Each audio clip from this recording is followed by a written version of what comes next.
पापा, ये कषाय क्या होती है? कषाय आत्मा के भीतरी कालुष परिणामों को ही कषाय कहते हैं। इनके द्वारा जीव चारों गतियों में परिभ्रमण करता हुआ सिर्फ दुख को ही प्राप्त करता है। क्या तुम्हें पता है, कषाय एक चुंबक की तरह होती है जिसके द्वारा कर्म हमारी आत्मा से चिपक जाते हैं। पापा, आत्मा और कर्म का संबंध कैसे होता है? आत्मा और कर्म का संबंध लेशिया के द्वारा होता है। पापा, ये लेशिया क्या होती है? लेशिया जिसके द्वारा जीव पाप और पुण्य से अपने आप को लिप्त करता है। आसान शब्दों में कहूं तो जीव व कर्म का संबंध कराने वाली ही लेशिया कहलाती है। तो क्या इस पावन पर्युषण पर्व में हम सभी लेशिया का स्वाध्याय करें? बहुत उत्तम विचार। चलो तो आज हम लेशिया के बारे में अध्ययन करते हैं। कषाय से अनुरंजित जीव के मन वचन काय की प्रवृत्ति को ही लेशिया कहते हैं। लेशिया दो प्रकार की होती है, भाव लेशिया और द्रव्य लेशिया। पापा, ये द्रव्य लेशिया क्या होती है? द्रव्य लेशिया वर्ण नाम कर्म के उदय से जो हमारे शरीर का वर्ण या रंग होता है उसे ही द्रव्य लेशिया कहते हैं। यह 6 प्रकार की होती है।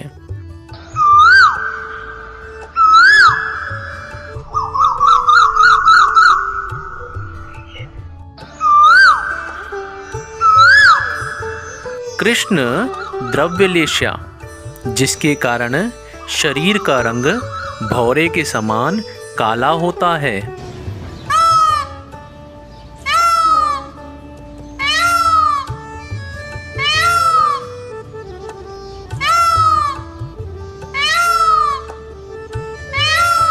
नील द्रव्य लेशिया इसके कारण शरीर का रंग मयूर कंठ के समान नीला होता है।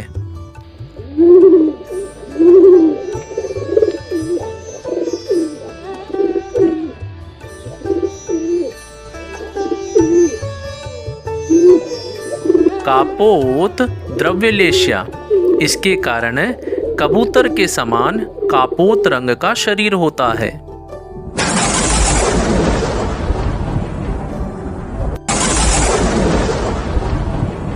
तेजो द्रव्य लेशिया इसके कारण शरीर का वर्ण स्वर्ण के समान तेज होता है।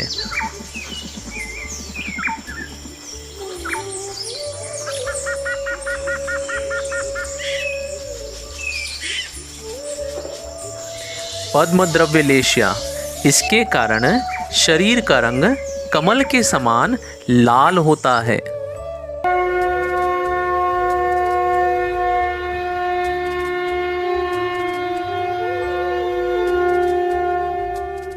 और अंत में शुक्ल द्रव्य लेशिया इसके कारण शरीर का रंग शंख के समान श्वेत या सफेद होता है। द्रव्य लेशियाएं शुभ और अशुभ नहीं होती हैं।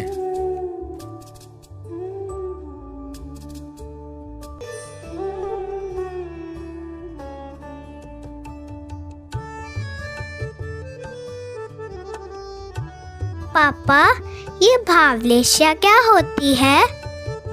भावलेशिया कषाय के उदय से जो मन वचन काय की प्रवृत्ति होती है, अर्थात जैसे हमारे भाव होते हैं उसे ही भावलेशिया कहते हैं।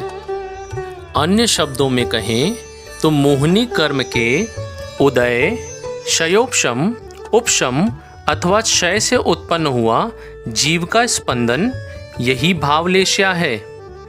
भावलेशिया 6 प्रकार की होती है। कृष्ण, नील, कापोत, पीत, पद्म, शुक्ल। चलो इसे समझने के लिए एक दृष्टांत देखते हैं जहां एक व्यक्ति एक ही कार्य को करने के लिए किस प्रकार अलग अलग भाव रखता है?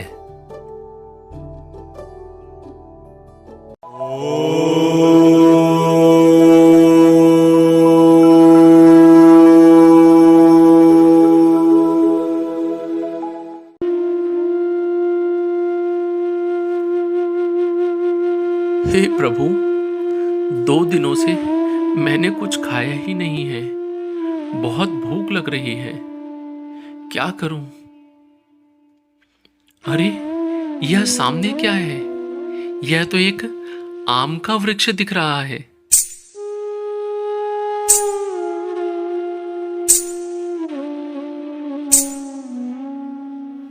एक काम करता हूं, आज इस वृक्ष की जड़ को ही उखाड़ देता हूं, जिससे यह आम का वृक्ष गिर जाएगा और मैं सारे आम को इकट्ठा करके अपने साथ ले जाऊंगा और अगले 2-3 दिनों तक इसे खाता रहूंगा।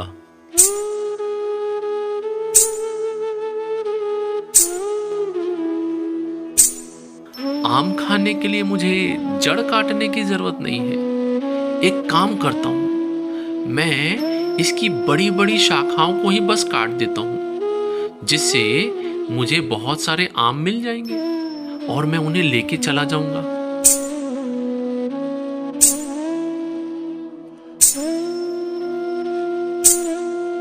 आम के तने को भी काटना कोई आवश्यक नहीं लगता।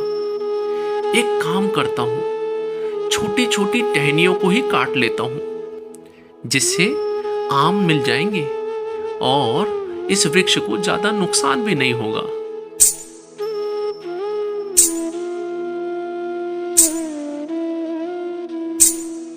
इन टहनियों को तोड़ने से भी मुझे लगता है कोई लाभ नहीं होने वाला है। मैं सिर्फ आम के गुच्छों को ही तोड़ लेता हूं। आम ही तो खाने हैं, वो मुझे मिल जाएंगे।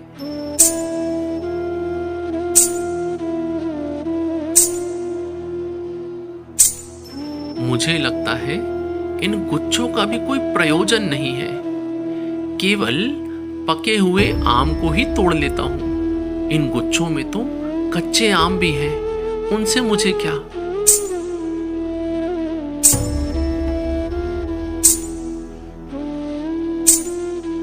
मुझे लगता है मैं आम तोड़ूं ही क्यों? यह नीचे गिरे हुए पके हुए आम तो हैं ही, इन्हें ही लेके मैं अपनी क्षुधा शांत कर सकता हूं और आगे की यात्रा भी कर सकता हूं। तो देखा, एक ही व्यक्ति ने उस आम के वृक्ष के नीचे बैठकर कैसे अलग अलग विचार किए, अलग अलग भाव किए। चलो अब इन्हें एक एक करके समझते हैं।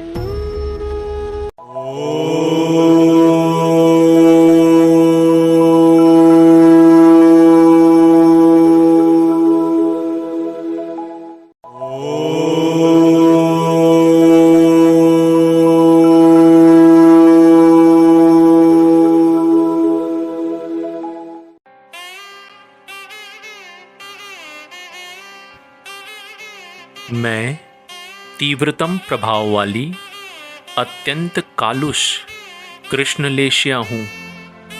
तीव्रतम कषाय के उदय में जो संक्लेश परिणाम होते हैं वह मेरे कारण ही होते हैं।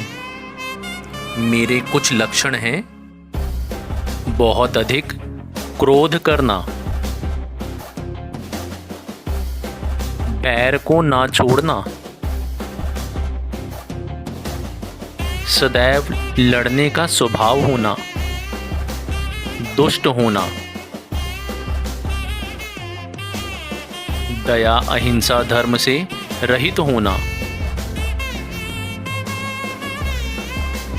मायाचारी करना, अत्यंत आलसी या प्रमादी होना, बहुत अधिक लोभ करना, यह सब मेरे ही लक्षण हैं।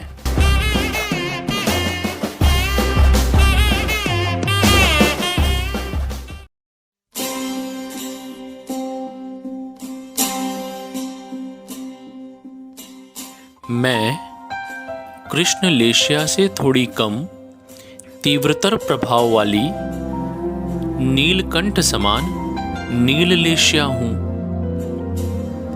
तीव्रतर कषाय की उत्पत्ति में जो संक्लेश परिणाम होते हैं वह मेरे कारण ही होते हैं। मेरे लक्षण हैं बहुत अधिक निद्रालु होना, यानी बहुत सोने वाला व्यक्ति, मतिहीन व्यक्ति, मान कषाय से भरा हुआ व्यक्ति, धन धान्य को संग्रह करने वाला, अति लोभी, तीव्र लालसा या तृष्णा रखने वाला, विषयों में आसक्त चपल व्यक्ति, दूसरों को ठगने वाला, यह सब मेरे ही लक्षण हैं।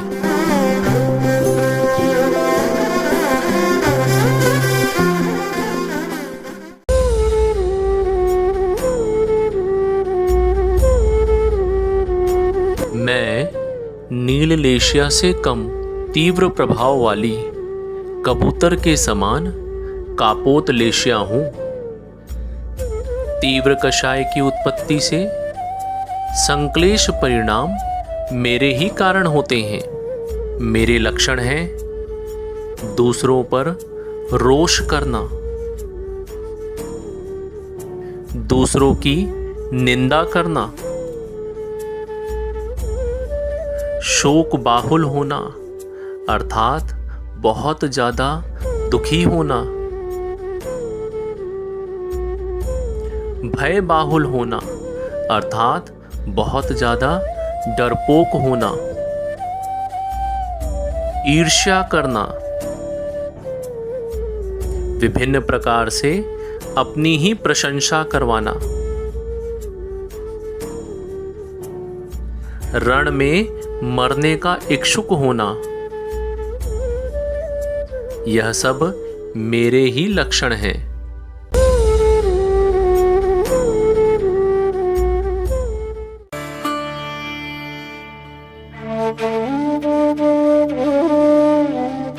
मैं कापोत लेशिया से कम मंद स्वभाव वाली स्वर्ण के समान रंग वाली पीत लेशिया हूँ। मुझे तेजो लेशिया भी कहा जाता है। मंद कषाय के उदय में जो विशुद्ध परिणाम होते हैं वह मेरे कारण ही होते हैं। मेरे लक्षण हैं जो कर्तव्य और अकर्तव्य, सत्य और असत्य को जानता हो, मित्रता, दयालुता, सत्यवादिता, दानशीलत्व अर्थात दान देने के भाव, मृदु स्वभावी अर्थात सबके साथ मीठा और प्रेम से बोलने वाला व्यक्ति, ज्ञानी, धर्म में लिप्त, समदर्शी, यह सब मेरे ही लक्षण हैं।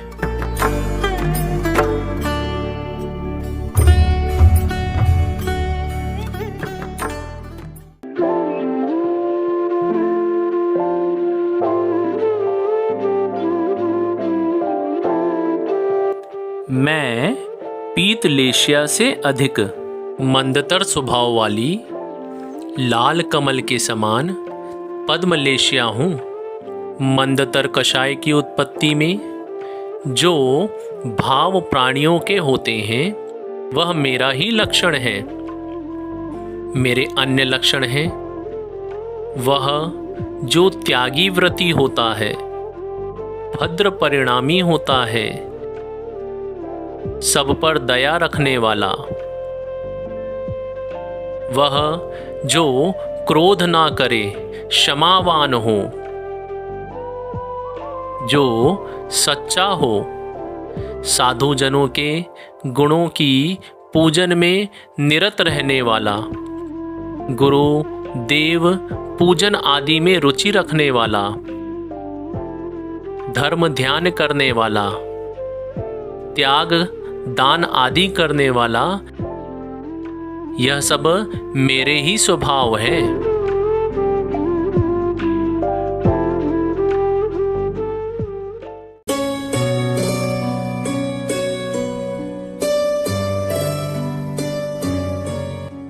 मैं मंदतम स्वभाव वाली, चंद्र या शंख के समान श्वेत रंग की विशुद्ध परिणाम वाली शुक्ल लेशिया हूँ।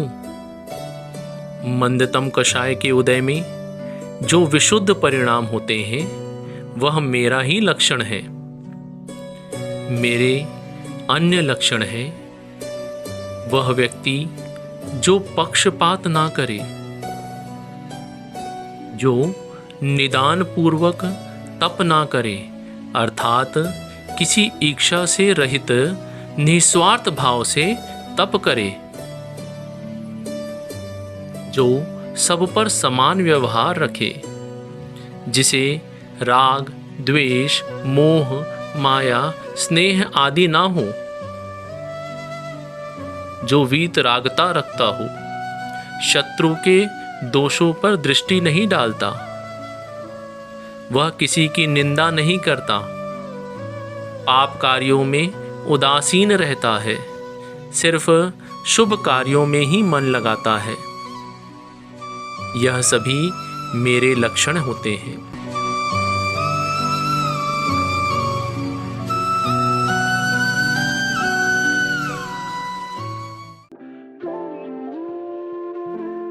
कृष्ण, नील और कापोत ये अशुभ लेश्याएं हैं।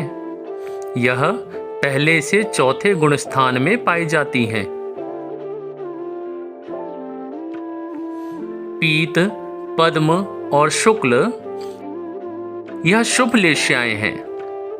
पीत और पद्म पहले से 7वें गुण स्थान तक तथा शुक्ल पहले से 13वें गुण स्थान तक के जीवों में पाई जाती है।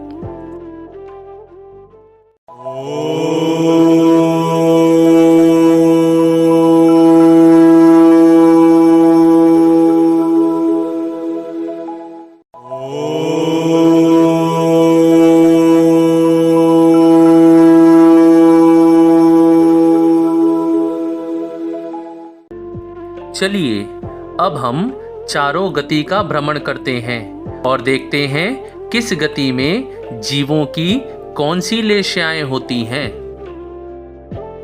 सर्वप्रथम नरक गति के दर्शन करते हैं।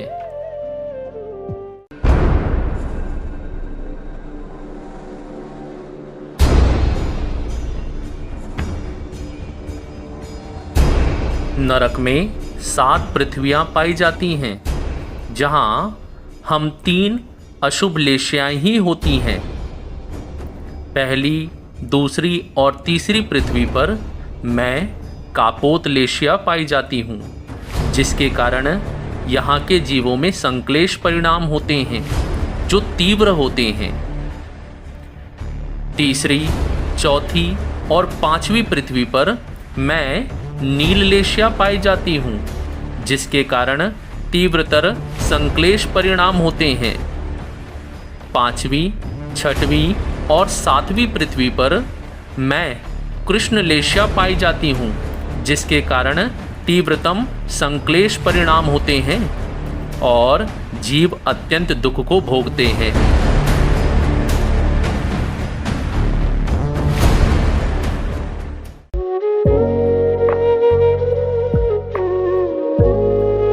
चलिए अब देवगति की ओर चलते हैं। देवगति में हम 3 शुभ लेश्या ही मिलती हैं, अर्थात पीत, पद्म और शुक्ल। भवनत्रिक देवों में अर्थात भवनवासी व्यंतर ज्योतिषियों में सिर्फ पीत लेश्या ही पाई जाती है। वैमानिक देवों में पीत, पद्म और शुक्ल तीनों लेश्या मिलती हैं, जैसे जैसे ऊपर के स्वर्गों में जाते हैं वैसे वैसे भाव शुभतर और विशुद्ध होते जाते हैं। अर्थात लेश्या पीत से पद्म और पद्म से शुक्ल की ओर होती जाती है। आनत से नवग्रैव्यक तक सिर्फ शुक्ल लेश्या ही मिलती है। अर्थात वहाँ जीव सिर्फ शुभ भाव ही रखते हैं।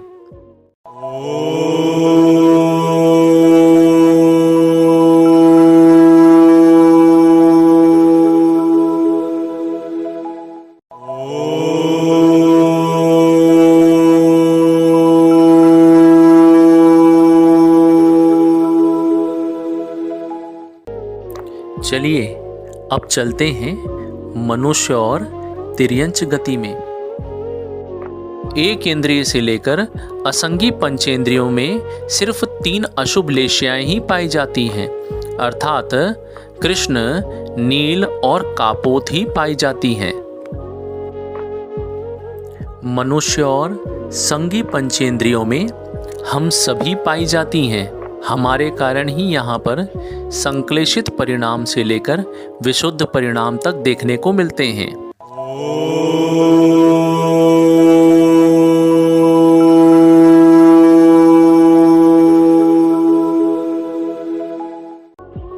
पापा, लेश्या के कारण गति बंद कैसे होती है?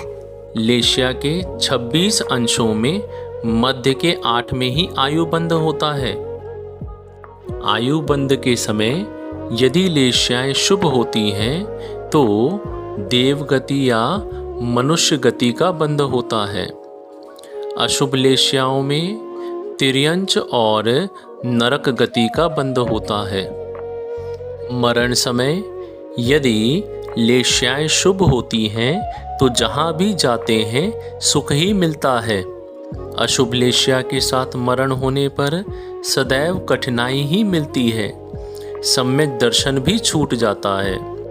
अच्छा, अगर किसी ने पहले ही आयु बंद कर लिया तो मरण समय की लेश्या का क्या प्रभाव होता है?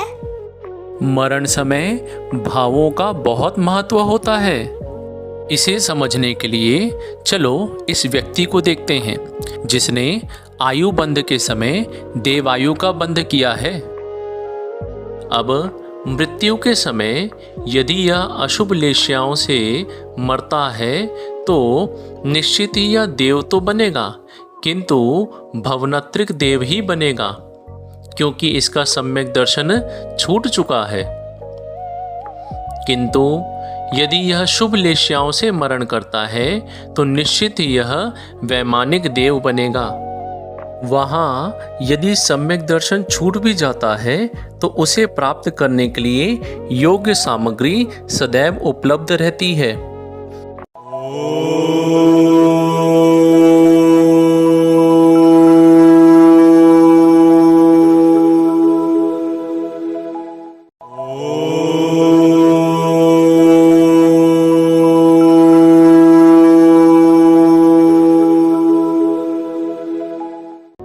पापा, तो क्या ऐसी कोई अवस्था नहीं होती जहाँ लेश्या ना हो? एक अवस्था ऐसी भी है जहाँ जीव लेश्या से रहित होता है, जहाँ आश्रव से रहित होता है, जिसके कारण वह मुक्त होता है। लेश्या के कारण हमारी आत्मा निश्चित रूप से शुभ अशुभ कर्म का बंध करती है। अतः लेश्या से रहित होना ही ध्यान है।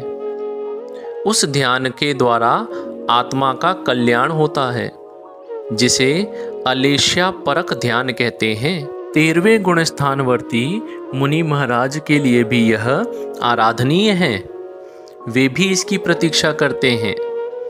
ऋषभनाथ से लेकर महावीर भगवान तक सभी ने इस ध्यान को लगाया है और वे आज मुक्त हुए हैं। हम भगवान से प्रार्थना करते हैं कि हम भी इस अलेश्या परक ध्यान को ग्रहण कर सकें और इस संसार दशा से मुक्त हो सकें। आज हम सभी को यह दृढ़ निश्चय करना चाहिए कि हम कैसी भी परिस्थिति हो अपने परिणामों को शुभ भावों में ही लगाएंगे, अर्थात हमारी लेश्याओं को शुभ लेश्या ही रखेंगे।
जय जिनेंद्र।